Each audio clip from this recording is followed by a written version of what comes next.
Everyone thought he was crazy, but he's not. I'm talking about no other than whistleblower Ted Gunderson, the ex-FBI director of Los Angeles, California. This is the man who worked on the cases of the likes of Marilyn Monroe and John F. Kennedy. He has seen quite a lot in Los Angeles, and let me tell you, he does not hold back. We are going into extreme detail about the satanic ritual abuse, murder, and child sacrifice that he has witnessed working for the FBI, which is just the icing on the cake. If you search Ted Gunderson, any video or content of him exposing what I'll be talking about today has been removed or shadow banned. So continue watching to learn the full story of Ted Gunderson and hidden secrets that are not yet known to most of our population. Part of the problem are people who know the truth but don't do anything with that knowledge or wisdom. This is not information you'll find anywhere else. So please share to get the truth out there, to not only spread truth, but to inspire action. Ted Gunderson interviewed students from McMartin Preschool, and they mentioned that they would be transported through underground tunnels and flown out to mountaintops where colored babies were sacrificed by people in black robes. This is when it clicked for him, and he knew that it wasn't only satanic,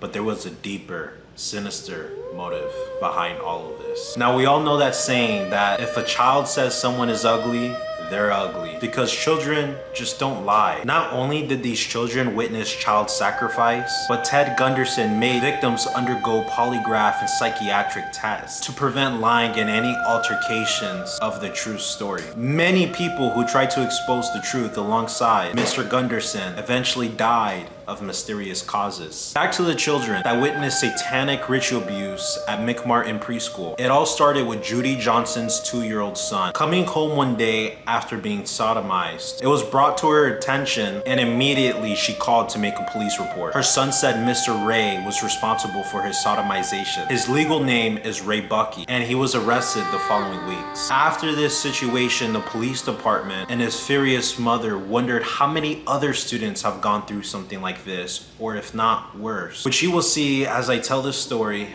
Unfortunately, it does indeed get a lot deeper and graphic. This caused an uproar, leading the Manhattan Beach PD to send out 200 letters to the families of the children who attended McMartin Preschool. The results were unbelievable, with 360 out of 400 of the students saying they were abused. That is over 90% of the students who attended the preschool. The children mentioned how they were sexually abused in tunnels, graveyards, local businesses, and even the White House. And their abusers often intimidated them by killing rabbits and turtles. Ted Gunderson even had one of the children draw what he saw in the White House. His drawing was exactly what they discovered the interior of that specific room in the White House to look like. These sick, filthy perverts would make these children play the naked movie star game for fun. But not only was Ray Buckley arrested, but so was his mother, Peggy McMartin Buckley,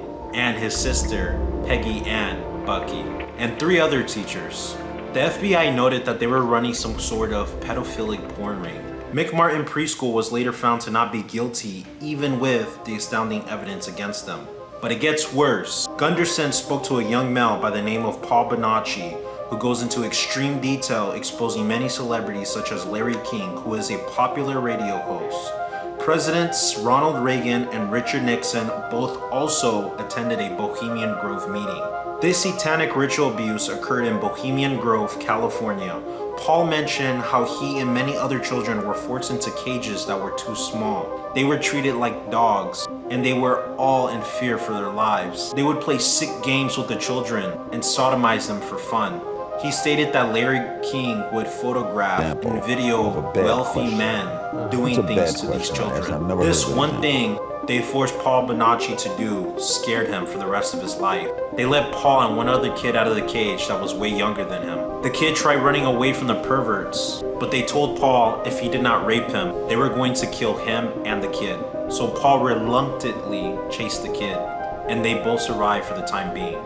Luckily, Paul found a way to escape, but had permanent scars and now suffers from multiple personality disorder. Unfortunately, the other children weren't so lucky. Ted Gunderson also mentions the CIA using MK Ultra to create obedient slaves who will assassinate or call whistleblowers liars like human robots. So whoever threatens the government will be dealt with by the mind control victims against their will. We also discover that John F. Kennedy was assassinated by the CIA and the Chicago Italian Mafia, as said by Ted Gunderson. He was murdered just 3 days before witnessing against the United States government. His speech was going to expose secret societies that rule this nation and plan to rule the world. But he also wanted to remove the Federal Reserve banking cartel from our American economy. Kennedy realized that criminal organizations such as the CIA would take advantage of wars in other countries for profit and gain. A great example of this is what we see in Wall Street today, where they bid on stocks such as Boeing and Raytheon right before war occurs for the purpose of profiting, knowing that the value of the stock will increase because of the war. His nephew, Robert Kennedy Jr., recently came out testifying and confirming everything Mr. Gunderson had said about John F. Kennedy and much more. And he realized they had been lying to him and trying to trick him. And he said, I'm going to take the CIA and shatter it into 1,000 pieces and scatter it to the winds. This is the reason his father, Robert Kennedy, was also murdered by a young Palestinian man. He was almost assassinated 3 months after speaking out against the government on the Joe Rogan podcast by Adrian Paul Ispiro. This Mexican male was dressed up as a U.S. Marshal attempting to assassinate Robert Kennedy Jr. We see this common theme of the government getting whatever they want. They are so powerful, they killed the President of the United States, John F. Kennedy. Imagine what power they have against us. It is really tragic to know this truth that I summarized in this video, but it needs to be said. For we wrestle not against flesh and blood, but against principalities, against powers, against the rulers of the darkness of this world, against spiritual wickedness in high places. For there is nothing hid which shall not be manifested, neither will anything kept secret, but that it should come abroad. I do have the link to my resources and the full documentaries in the description. Please subscribe and share to get the truth out there to the whole world. God bless.